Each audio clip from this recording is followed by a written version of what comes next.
Berapa banyak orang yang diberikan Allah kesempatan ketemu dengan orang tuanya sampai hari tuanya, tapi mereka tak peduli dengan kehidupan ayah maknya. Berapa banyak hari ini anak tinggal di rumah mewah, tapi orang tuanya rumahnya bocor, dia tak peduli. Berapa banyak hari ini orang hidup dengan kemewahan, tapi orang tuanya makan tak makan, dia tak peduli. Tak peduli seberapa jauh ayah makmu tinggal hari ini. Kalau dia ada di hadapanmu, jaga dia pintu, dia kunci surga. Kalau andai dia jauh, telepon. Gerimis mulai jatuh. Satu persatu mulai mencari posisi aman. Bukanlah takut baju yang basah, tapi takut angin yang mengganggu kesehatan. Kita doakan mudah-mudahan hujan yang jatuh malam hari ini, begitu jugalah keberkahan yang jatuh kepada Aceh Singkil yang kita cintai ini. Amin. Yang sama kita hormati, kita muliakan pendiri pondok pesantren Darul Muta'allimin. Yang sama kita hormati, kita muliakan ayahanda pimpinan pondok pesantren Darul Muta'allimin. Yang sama kita hormati, kita muliakan Bapak Asisten 3 yang hadir mewakili Bapak PJ Bupati. Kalau bak kata orang Melayu, enak sungguh ikan gulama, ambilkan kerang tolong masakkan. Jika melihat Pak Asisten 3 yang peduli dengan agama, saya yakin jangankan dana yang kurang, biaya panitia pun dilebihkan. Bapak Ibu yang mohon maaf tak bisa saya sebutkan satu persatu. Karena apa? Dua hal saya tak bisa lama dakwah malam hari ini. Pertama, hujan mulai deras, acara masih lama. Yang kedua, Ustadz kenapa tak lama? Guru saya bilang, ceramah yang panjang bukan dilihat dari berapa lama jarum jam berjalan, tapi ceramah yang panjang lihatlah dari situasi duduknya jamaah. Kalau kaki jamaah sudah ganti posisi duduk 3 kali, maka berhentilah ceramah. Karena jamaah lebih memikirkan asam uratnya daripada ceramahnya. Jadi saya sambil ceramah lihat ibu-ibu yang di depan. Kalau sudah ada yang mulai selonjor, musuk-musuk kaki, kita langsung dengan doa. Bapak Ibu yang dimuliakan Allah, wabil khusus para kafilah 64 kafilah yang hadir, adik-adikku pejuang-pejuang Quran, pejuang-pejuang Islam. Orang Arab pernah berkata, as-sababu imadul bilad, idza salahu salahal bilad, wa idza fasadu fasadal bilad. Pemuda adalah tulang punggung suatu negara. Bila baik pemudanya maka baik negaranya, bila buruk pemudanya maka hancur negaranya. Kenapa? Subhanul yaum rijalul ghad. Karena pemuda hari ini akan menjadi pemimpin di masa yang akan datang. Tapi sayangnya, guru saya pernah berpesan, belajarlah dari pohon pepaya, belajarlah dari daun pepaya, jangan belajar dari daun pisang. Saya bertanya, ma makna Ustaz? Apa artinya Ustaz? Lihatlah daun pepaya, jangankan kering, layu saja, dia sadar diri, dia akan rontok dari batangnya.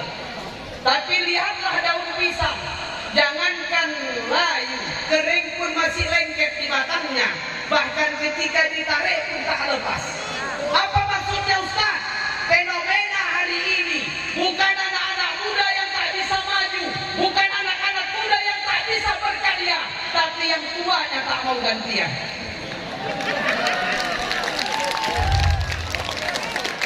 Maka kita bangga hari ini. Jauh saya datang dari Medan, hujan lebat sepanjang jalan, 7 jam perjalanan. Lelah tak bisa dibohongi, letih tak bisa ditutupi. Tapi lelah itu malam hari ini terbayarkan lunas.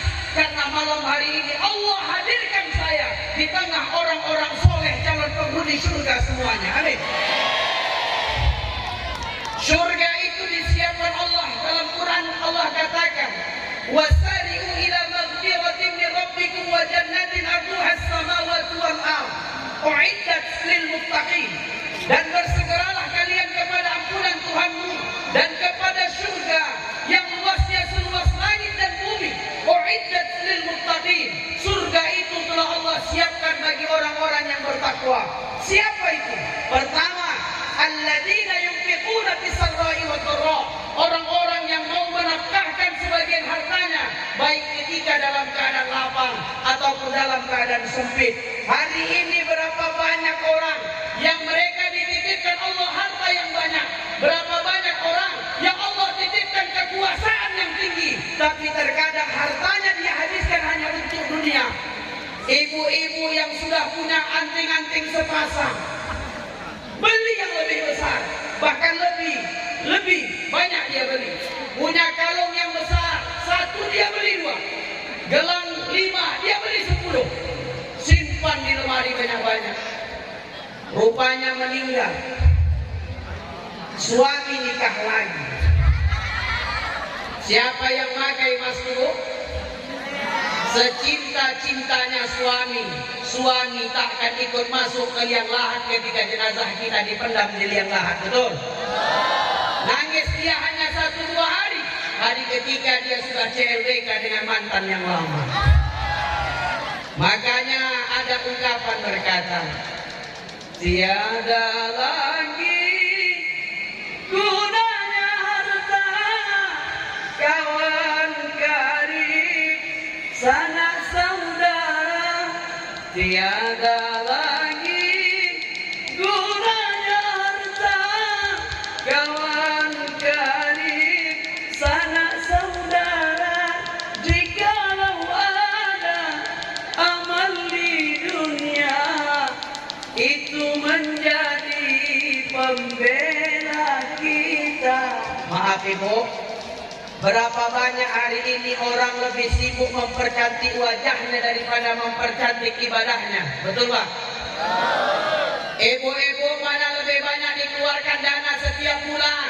Apakah untuk sedekah atau untuk make up? Tidak hanya anak gadis hari ini, berapa banyak emaknya kadang lebih gatal dari anak gadisnya. Tengoknya anak gadisnya pakai bedak meong, dia nggak mau kalah pakai MS Glow. Sepasang 350.000. Ustaz kok tahu? Istriku pakai itu juga soalnya. Maka Pak jangan heran lihat mama sekarang, wajahnya glowing, tapi dari leher sampai kakinya hitam kayak pantat tuan. Lihat mama sekarang, kalau pergi keluar rumah, ya Allah, bedak tebal, lipstik tebal, bulu mata dah dikasih Allah bulu dicukur, diganti pakai pensil alis. Pergi lihat majelis taklim ke Subul Salam, mengendarai sepeda motor sampai tengah jalan gerimis, mau teduhan gak bisa teduhan, kanan kiri sawitan. Lanjut jalan, tangan belah kanan megang gas, tangan belah kiri nutupin alis. Karena yang nutupin alis sebelah tangan, alisnya sebelah kering, sebelah basah. Sampai ke tempat taklim dia lupa alisnya palsu, dia ambil tisu, dia lock, hilang sebelah. Orang nengok dia senyum, dia balas senyum.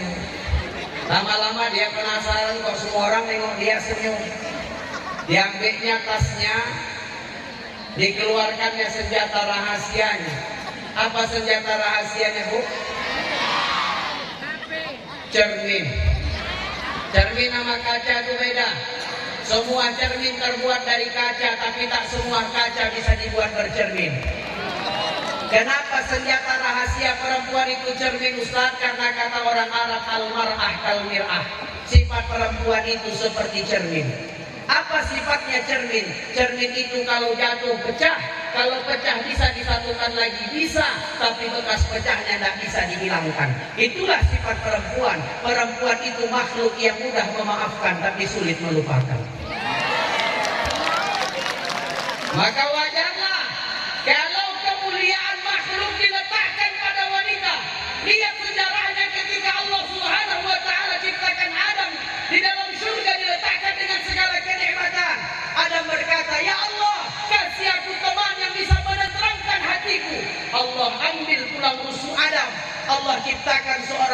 wanita bernama Hawa. Artinya apa?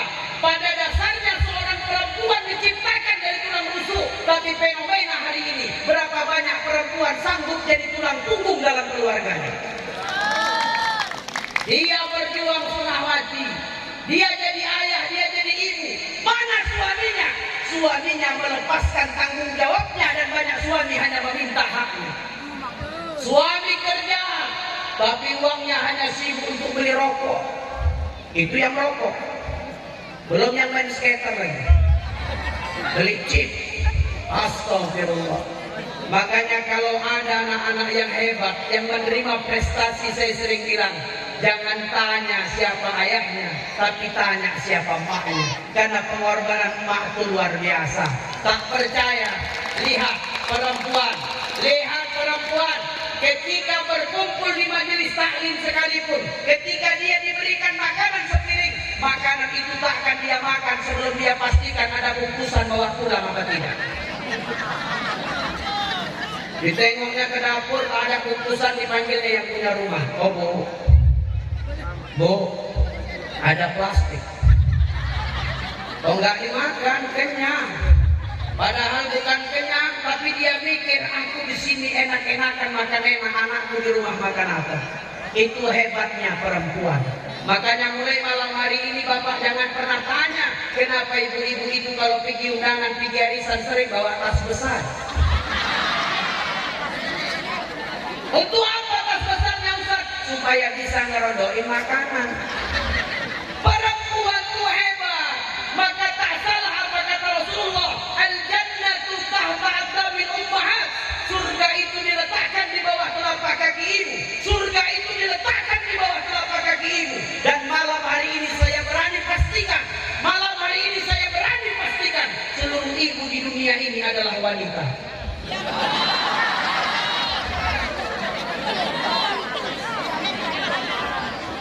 Tapi kalaupun engkau wanita yang hebat, jangan kau sombong. Kenapa Ustaz? Karena walaupun surga di bawah telapak kaki para wanita, tapi surga istri itu ada pada ridho suaminya. Surga istri itu ada pada ridho suaminya. Ada 3 tanda perempuan yang baik. Salah satunya ketika dia taat kepada suaminya selama suami tak menyuruh kepada kemaksiatan. Jamaah saya pernah nanya sama saya, Ustaz, boleh kami perempuan kerja Ustaz mencari nafkah? Saya bilang silahkan, tapi ada 2 syaratnya. Yang pertama, kau kerjakan pekerjaan yang halal. Yang kedua, kalau kau sudah menikah, minta izin dengan suamimu. Suamiku, bolehkah adik kerja Bang? Anak-anak mulai besar, banyak kebutuhan di rumah, boleh adik kerja Bang? Supaya ada tabungan kita. Kalau ada suami bilang silahkan, dia nggak apa-apa, silahkan ibu kerja, halal hasilnya, halal. Ada mak-mak semalam aku ceramah kita juga, mak-mak bilang, Ustaz jangankan minta izin, dan minta izin suruh kerja kok. Oh kerjaan apa lagi rumah. Makanya saya doain yang sudah berumah tangga, Allah jadikan rumah tangganya sakinah, mawaddah, warahmah. Amin. Maaf ibu, saya 15 tahun sudah menikah. Saya menikah sudah 15 tahun. 2 minggu yang lalu istri saya melahirkan anak kelima. Kok heran ibu? 2 tahun lalu, 2 minggu yang lalu istri saya melahirkan anak yang kelima. Ustaz, 15 tahun menikah ada masalah dalam rumah tangga. Sorry, saya menghormati istri. Tanpa istri saya bukan siapa-siapa. Istri menghormati saya karena saya pemimpin dalam rumah tangga. Tadi saja pas jalan kemari handphone saya bunyi. Saya tengok yang nelpon istri. Istri, saya angkat. Assalamualaikum Papa. Ada masalah? Ini biniku nih. Assalamualaikum Papa. Waalaikumsalam Mama. Papa udah sampai ke pondok pesantren Darul Muta'allimin Aceh Singkil tempat ceramah malam nih belum Ma? Masih di jalan. Kok payah ditelepon Pak? Sinyal payah. Kenapa Ma? Enggak, jangan lupa nanti sampai ke tempat ceramah sampaikan titip salam Mama sama seluruh jamaah yang hadir. Jangan lupa nanti kalau pulang bontotin oleh-oleh. Istri Bu, istri bukan aku. istri. Kalau aku malulah istri. Tapi sebagai suami yang baik kan kita nyampaikan. Ya kalau dikasih alhamdulillah, ya kalau enggak kelewatan. Makanya yang pertama, orang menafkahkan hartanya di jalan Allah. Dikasih kaya itu bersyukur. Jangan dikasih kaya itu sombong, Pak. Zaman sekarang orang dikasih Allah lebih sedikit sombong, betul Bu? Apa kata Allah dalam Quran? Kalla innal insana la yatgha. Ketahuilah apa yang membuat manusia itu melampaui batas. Ar-ra'ahu istaghna, karena dia telah merasa cukup. Dia merasa cukup kaya, dia merasa cukup tampan, dia merasa cukup cantik, dia merasa cukup jabatannya, mana pada akhirnya dia sombong. Jangan pernah kau sombong. Kenapa? Setiap orang ada masanya dan setiap masa ada orangnya. Orang yang sukses hari ini belum tentu sukses 10 tahun yang akan datang. Orang yang miskin hari ini belum tentu miskin 10 tahun yang akan datang. Makanya saya sering cerita, pernah nggak sengaja Bu, pohon terong tumbuh di sebelah pohon kelapa. Orang Aceh Singkil ini tahu pohon terong? Terong yang warna ungu tahu? Buahnya besar apa kecil? Pohonnya tinggi apa rendah? Buahnya besar, pohonnya kecil. Tak sengaja suatu hari terong tumbuh di sebelah pohon kelapa. Saking sombongnya kelapa, diejeknya terong. Apa kata kelapa? Rong. Ya rong, maka namanya terong. Rong, saya kelapa. Aku kasihan melihat nasibmu rong. Kenapa? Kata terong. Udahlah, pohonmu pendek, batangmu kecil, tapi buahmu tak tanggung besarnya. Nggak adil Allah menciptakanmu rong. Tengok aku rong, kata kelapa, tengok aku. Begitu sempurnanya Allah menciptakanku. Akarku tertanam kokoh di bawah, batangku berdiri tegak, buahku indah tersusun rapi di atasnya. Jangankan batangku jatuh menimpamu, andaikan saja buahku yang jatuh menimpamu, mati kau. Jangan batangku, buahku saja yang jatuh menimpamu, mati kau. Terongnya marah, tidak. Apa kata terong? Jangan sombong kelapa, jangan sombong. Memang kau hebat kelapa. Akarmu tertanam kokoh di bawah, batangmu berdiri tegak, buahmu indah tersusun rapi di atasnya. Bahkan saking hebatnya engkau kelapa, seluruh anggota tubuhmu bisa dipakai untuk kebaikan umat. Akarmu dibuat karya seni, batangmu dibuat kayu roti, daunmu dibuat sapu lidi, buahmu dibuat istri, bahkan batoknya bisa kawan begadang malam hari. Tapi kau jangan sombong kelapa, kau jangan sombong. Tunggu kelapa, tunggu kalau kita jumpa di Kuala. Tunggu kelapa kalau kita jumpa di Kuali. Namaku yang disebut, bukan namamu kelapa. Gak percaya ibu, bapak tanya sama ibu, kau nyayur apa nih? Terong. Diapain? Digulai. Gak pernah orang ditanya, ibu nyayur apa? Kelapa. Diapain? Diterongin. Ya, cukuplah terong dicabein, jangan kelapa diterongin. Apa maksudnya Ustaz? Jangan pernah merasa hebat kalaupun engkau hari ini sebatang pohon kelapa. Jangan hina orang-orang kecil seperti terong. Nanti ketika dekat-dekat pilkada, kalian merapat sendiri dengan orang-orang kecil seperti terong. Jangan hina orang karena miskinnya. Ketika ada orang meninggal dunia, si miskin yang lebih tega dia korek itu lubang jenazahnya. Orang miskin yang rela menumpangkan bahunya untuk mengangkat jenazah. Orang miskin yang sibuk pasang terata, pasang bendera. Yang kaya di mana Ustaz? Yang kaya hanya merokok sambil nyuruh-nyuruh saja. Cocoknya dia yang dimasukkan ke lantai. Jangan bangga mesti kaya. Walaupun kaya, apa kata Rasulullah? Innallaha la yanzuru ila suwarikum wa amwalikum walakin yanzuru ila qulubikum wa amalikum. Allah tak lihat manusia dari wajahnya dan dari hartanya, walakin yanzuru ila qulubikum wa amalikum. Tapi Allah melihat manusia dari hati dan perbuatannya. Kaya cuma bonus, jabatan cuma titipan, tapi jadi orang yang terbaik kata Nabi, khairun nas anfa'uhum linnas. Orang yang terbaik adalah orang yang paling bermanfaat buat orang lain. Yang kedua, siapa orang yang takwa itu kata Allah, wal kazimin al ghaidha wal 'afina 'anil nas. Orang yang mampu menahan amarahnya ketika dia hendak marah. dan orang yang mampu memaafkan kesalahan orang lain. Bapak Ibu, hari ini kita diajarkan bagaimana seorang ayah, seorang ibu yang mengajarkan dan mendidik anaknya di pondok pesantren. Mereka bukan tak cinta, mereka bukan tak sayang, tapi mereka menitipkan karena cinta dan sayang. Terpisah sementara, berpisah karena waktu, tapi esok lusa bertemu. Kalau tak lama di dunia, maka bertemu di akhirat nantinya di dalam surganya Allah Subhanahu wa ta'ala. Izin Bang, saya pakai musik sebentar. Bapak Ibu yang dimuliakan Allah, di akhir dakwah ini saya ingin antarkan kita semua dengan kisah yang luar biasa, kisah nyata yang terjadi tahun 2014 yang lalu. Ketika ada dua orang adik berabang berkelahi di pengadilan tinggi Saudi Arabia. Mereka berkelahi bukan karena memperebutkan harta warisan, tapi mereka berkelahi karena mereka berebut untuk merawat ibunya yang sudah tua renta. Selama ini sang ibu dirawat oleh sang abang, laki-laki sederhana yang tinggal di pelosok desa, namanya Hizan Al-Kuhaidi. Hizan Al-Kuhaidi adalah laki-laki yang sederhana tapi merasa orang paling bahagia di dunia ini. Kenapa? Karena dia memiliki seorang ibu yang dia jaga dan dia rawat dengan cinta, seperti ibunya merawat dia dulu dengan cinta dan sayang. Suatu hari pulanglah sang adik, laki-laki yang udah kaya, tinggal di kota, punya mobil mewah, punya rumah besar. Adiknya pulang. Apa kata adik? Abangku, biar aku yang merawat ibu. Abangku, biar aku yang jaga ibu. Ibu sudah tua, rumahku di kota, dekat dengan rumah sakit. Aku punya mobil. Kalau ibu sakit, aku mudah membawanya ke rumah sakit. Apa kata sang abang?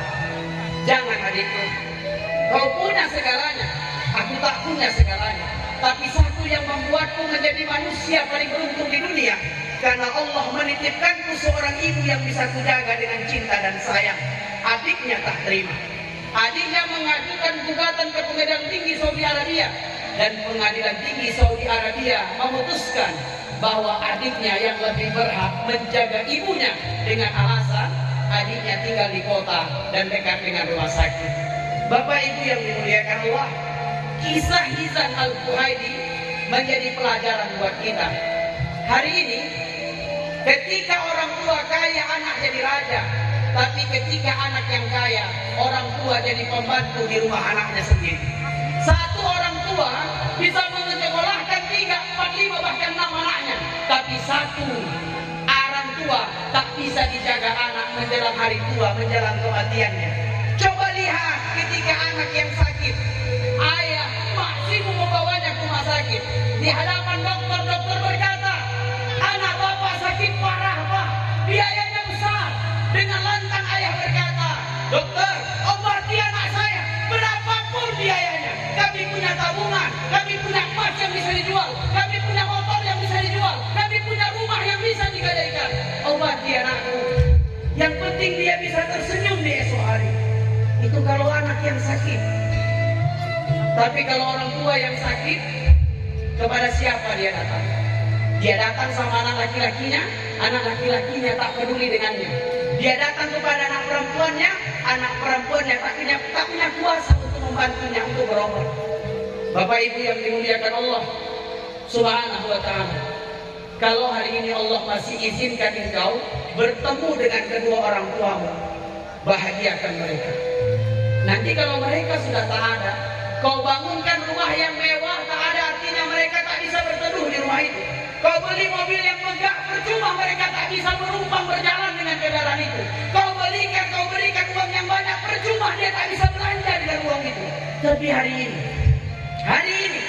kalau orang tua itu masih ada, banggalah kepadanya. Jangan malu kau punya orang tua yang tinggal di rumah tua, karena mungkin dia tak bisa memperbaiki rumahnya karena biayanya habis untuk membiayai kita. Ayah itu luar biasa. Dia kerja setiap hari banting tulang peras keringat. Ringkih badannya, terbakar kulitnya, paparan sinar matahari menghampas keringatnya keluar tetesan demi tetesan. Semua dia lakukan untuk kita bisa makan dan kita bisa sekolah. Siapapun ayah kita petani yang setiap hari pergi membajak sawahnya, ayah kita karyawan, tiap hari tergores hatinya karena dimarahi atasannya. Ayah kita pedagang, kadang hujan lebat dihadapi tanpa pembeli satupun, tapi dia kuat. Demi siapa? Kita anak-anaknya. Mak kita mengandung kita 9 bulan lamanya dalam rahimnya, bersimbah darah, bertaruh nyawa, dia lahirkan kita. Dia jaga kita siang dan malam. Kadang malam dia tak tidur karena takut kita digigit nyamuk. Kenapa dia bisa? Karena bagi mereka kita puncak kebahagiaan. Tapi sayangnya, anak yang dia banggakan, anak yang dia timang-timang, anak yang dia biayai, sekarang sudah besar. Tangannya tak sanggup lagi memeluk kita, kita yang memeluknya. Dia malu mencium kita, kita yang menciumnya. Setinggi apa jabatan kita, sebanyak apa harta kita, dia tak peduli. Karena di mata dia, kita adalah anak yang dulu dia rawat dan dia jaga dan dia sekolahkan. Bapak Ibu, ada sebuah kisah yang luar biasa. Ada seorang anak kelas 3 SD yang selalu dibawa ayahnya sholat subuh berjamaah ke masjid. Ada anak kecil kelas 3 SD yang selalu dibawa ayahnya sholat subuh ke masjid. Tiap hari dibonceng dengan sepeda tuanya. Ayahnya menggohet, mengayuh sepedanya. Sang anak duduk di belakang boncengannya. Setiap hari subuh, ketika masuk waktu sholat, ayahnya ambil mikrofon, ayahnya azan. Selesai itu mereka sholat berjamaah. Ketika mereka pulang, ayahnya selalu berkata, "Nak, suatu hari ayah ingin jadi imam salat. Suatu hari ayah ingin jadi khatib berdiri di atas mimbar, tapi ayah nggak bisa lakukan itu karena ayah nggak punya ilmu. Nah, suatu hari kalau kau besar, lakukanlah itu untuk ayah." Bapak Ibu, ketika anak itu kelas 4 SD, ayahnya meninggal dunia. Ketika anak itu kelas 4 SD, ayahnya meninggal dunia. Tak ada lagi ayah yang memboncengnya setiap subuh ke masjid. Tak lagi dia dengar ayah yang melantunkan azan di waktu subuh. Bapak Ibu, anak kelas 4 SD itu, hari ini sedang berdiri berdakwah di hadapan Bapak Ibu sekalian.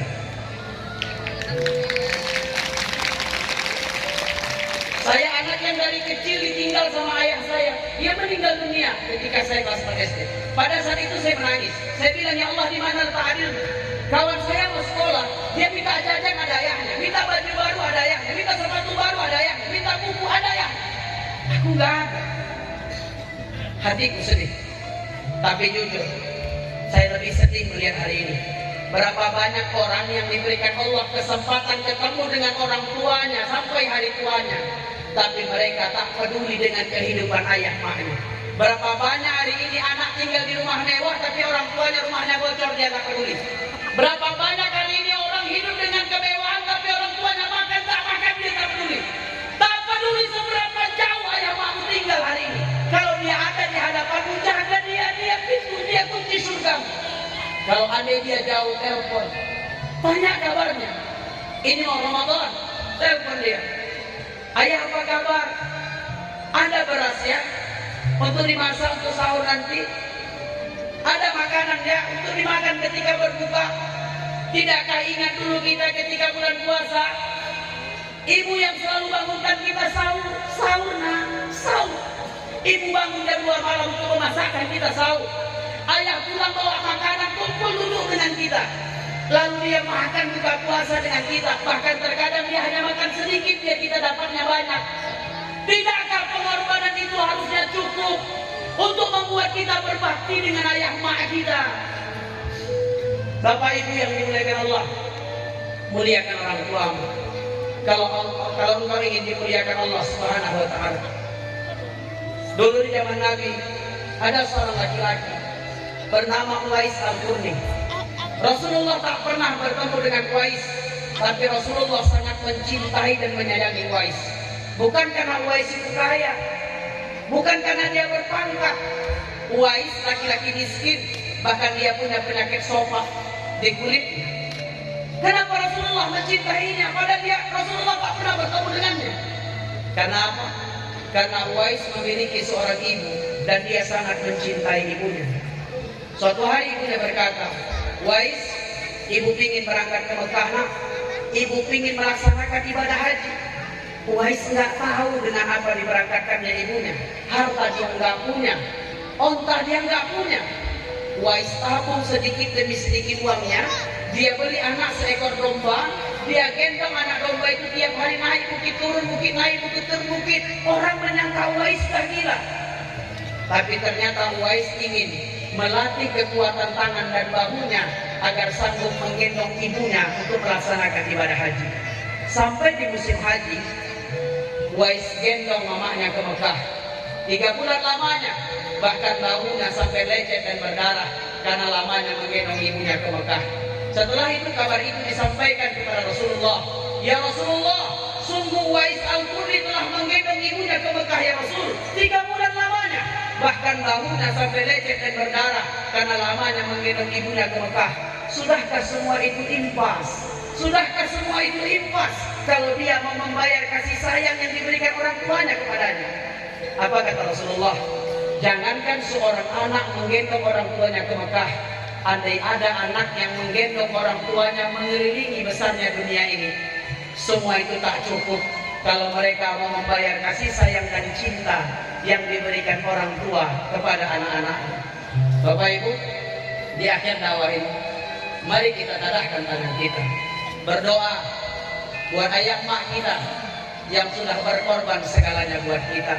Semoga Allah menjadikan mereka orang-orang yang bahagia punya anak seperti kita. A'udzu billahi minasyaitonir rajim. Bismillahirrahmanirrahim. Alhamdulillahi rabbil alamin.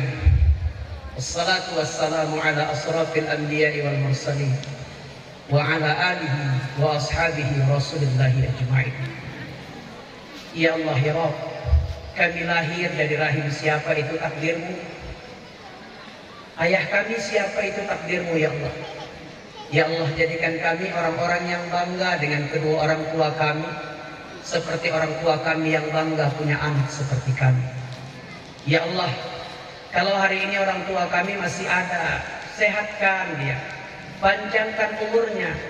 Kalau hari ini lagi sulit ekonominya, bukakan pintu rezeki dari jalan yang tak mereka sangka-sangka. Ya Allah, kalau hari ini orang tua kami sudah tiada ya Allah, ampunkan segala dosa-dosanya, lepaskan siksa kuburnya, dan letakkan mereka di tempatmu yang paling indah. Ayah kami itu hebat ya Allah. Dia bekerja setiap hari banting tulang, peras keringat, ringkih badannya terbakar kulitnya hanya untuk menyekolahkan dan mendidik kami. Walaupun dia tahu ketika kami sukses, belum tentu kesuksesan kami dia yang menikmati. Ayah kami itu hebat, mak kami juga hebat ya Allah. Dia mengandung kami 9 bulan dalam rahimnya, dilahirkannya kami bersimbah darah bertaruh nyawa, dijaganya kami siang dan malam ya Allah. Itu lelah ya Allah, itu lelah, tapi dia lakukan karena dia cinta dan sayang kepada kami. Ya Allah, kalau hari ini orang tua kami sudah tak ada, sampaikan maaf kami kepadanya. Maafkan kami ayah, maafkan kami mak. Terima kasih telah mendidik dan membesarkan kami. Ya Allah ya Rahman, sebahagian dari kami yang hadir di tempat ini adalah orang tua yang punya anak. Jadikan anak-anak kami anak-anak yang solih dan solihah, anak-anak yang menjadi obat dari lelahnya kami mencari nafkah sepanjang hari ya Allah. Ya Allah ya Rabb, tak banyak yang kami minta dari anak-anak kami. Kami tak minta anak kami bangunkan kami rumah yang besar. Kami tak minta anak kami kasih kami uang yang banyak, karena biar mereka bahagia saja kami lebih bahagia. Tapi satu yang kami harap dari mereka ya Allah. Ya Allah, suatu hari nanti akan tiba masa, tiba waktu, saat datang maut menjemput kami. Pada saat datang maut itu ya Allah, lisan kami tak bisa lagi berucap, mata kami tak bisa melihatnya, tangan kami tak mampu menggenggam tangannya, kaki kami tak bisa melangkah meminta tolong kepada siapapun.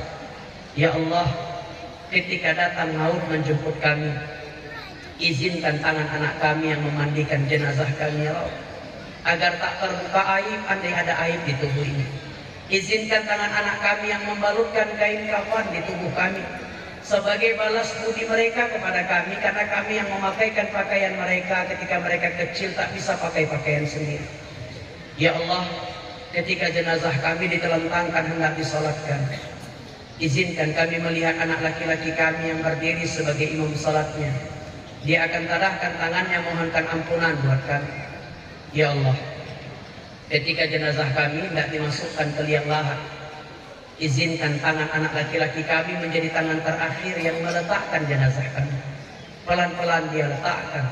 Dia tutup kami dengan papan, dia timbun kami dengan tanah. Ya Allah, esok lusa itu pasti terjadi. Ya Allah, kami tak tahu waktu itu kapan, tapi pasti terjadi. Ya Allah, ketika saat itu tiba, kami titipkan kepada Engkau, ya Allah. Jaga anak cucu kami dalam syahadat. Jaga anak cucu kami dalam keimanan dan ketakwaan. Karena kami ingin bersama mereka bukan hanya di dunia, tapi juga di surgamu dengan kebahagiaan yang abadi. Allahumma rabbana atina fid dunya hasanah wa fil akhirati hasanah wa qina adzabannar.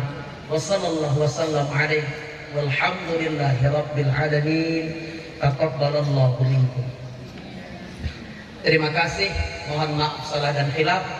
Assalamualaikum warahmatullahi wabarakatuh.